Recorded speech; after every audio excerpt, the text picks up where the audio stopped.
আসন্ন ঈদ উল ফিতর উপলক্ষে 3 দিন ব্যাপী ঈদ উৎসব সহ ঈদের দিন রাজধানীতে বর্ণাঢ্য ঈদের মিছিল আয়োজন করা হবে। প্রায় 500 বছর আগে এই অঞ্চলে ঈদের মিছিল ছিল একটি অন্তর্ভুক্তিমূলক উৎসবের প্রতীক। ইতিহাস ঘাটলে দেখা যায় সুলতানি আমল থেকে শুরু করে মুঘল সাম্রাজ্য চলাকালীন সময়েও ঈদের দিন বর্ণাঢ্য মিছিল হয়ে উঠেছিল বিভিন্ন জাতিগোষ্ঠীর পারস্পরিক সৌহার্দ্য ও ভ্রাতৃত্বের প্রতীক। হাতি, ঘোড়া ও বিভিন্ন বাদ্যযন্ত্রের সুরে ঈদের মিছিল নাগরিক জীবনের প্রাণবন্ত সামাজিক উৎসব হিসেবে উদযাপিত হয়ে আসছে। কিন্তু পরবর্তী সময়ে ঔপনিবেশিক শাসন ও উঁচু জাতের জমিদারদের সাংস্কৃতিক দমনে ক্রমেই ক্ষীণ হয়ে আসে এই উৎসবের আমেজ। বাঙালি মুসলমানের উপর সাংস্কৃতিক আধিপত্য ও স্বৈরাচারী শাসন ঈদের উৎসবকে একটি আমেজহীন ছুটির দিনে পরিণত করে। ছাত্র জনতা জুলাই গণঅভ্যুত্থানের মাধ্যমে সেই সাংস্কৃতিক আধিপত্যবাদের উপর জুলাই গণঅভ্যুত্থানের পর ঈদের মিছিল আবারও শুরু হয়। ঈদ মিছিলে বিপুল মানুষের অংশগ্রহণ ও এই আয়োজনকে নতুন মাত্রা দিয়েছিল।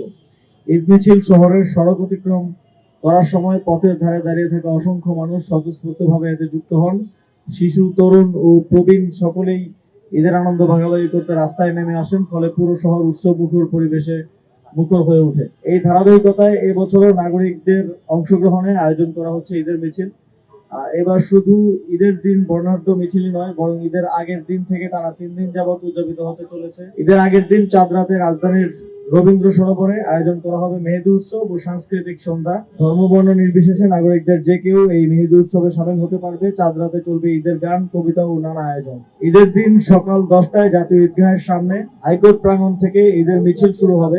ঈদের নামাজের পর রাজধানীর বিভিন্ন পাড়া মহল্লা থেকে নাগরিক উদ্যোগে ঝটিকা মিছিল নিয়ে 10টার ঈদের বর্ণাঢ্য মিছিলটি দোয়েল চত্বর হয়ে কেন্দ্রীয় শহীদ মিনারের সামনে থেকে শাহবাগ মোড়ে গিয়ে শেষ হবে। বিভিন্ন স্থান থেকে জড়ো হওয়া ঝটিকা মিছিলগুলোর মধ্যে সবচেয়ে জাঁকজমকপূর্ণ মিছিলকে পুরস্কৃত করার উদ্যোগ গ্রহণ করা হয়েছে। ঈদের মিছিলে ঐতিহ্য অনুযায়ী থাকবে বিভিন্ন ঐতিহাসিক চরিত্রের উপস্থিতি, প্লেকার্ড। ঈদের পরদিন ঐতিহাসিক সোহরাওয়ার্দী উদ্যানে আয়োজন করা হবে ঘুড়ি উৎসবে। ঢাকার প্রাচীন এই ঘুড়ি উৎসবকে ঈদের উৎসবের সঙ্গে পালন করার মাধ্যমে অন্তর্ভুক্তিমূলক বাংলাদেশের সাংস্কৃতিক চর্চার একটি মিথস্ক্রিয়া তৈরি হবে বলে আমরা বিশ্বাস করি।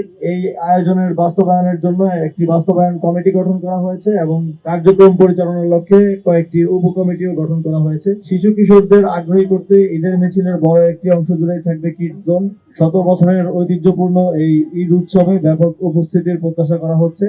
নাগরিক উদ্যোগে এই আয়োজন বিধায় সর্বসাধারণের আর্থিক সাহায্য গ্রহণ করা হবে। এছাড়াও স্বেচ্ছাসেবী যে কোনো তরুণও যুক্ত হতে পারবে এই আয়োজনের সঙ্গে। নিয়মিত এই ঈদ মিছিল আয়োজিত হতো এবং এর মাঝেও বিভিন্ন সময়ে বিচ্ছিন্ন ভাবে গত বছর আমরা ঢাকা নর্থ সিটি কর্পোরেশনের উদ্যোগে সেটা আয়োজন হতে দেখেছি এবং আমরা দেখেছি যে ঢাকার মানুষ সেটাকে খুব সাদরে গ্রহণ করেছে এবং ঈদের দিন একসাথে এসে আনন্দ উদযাপন করেছে।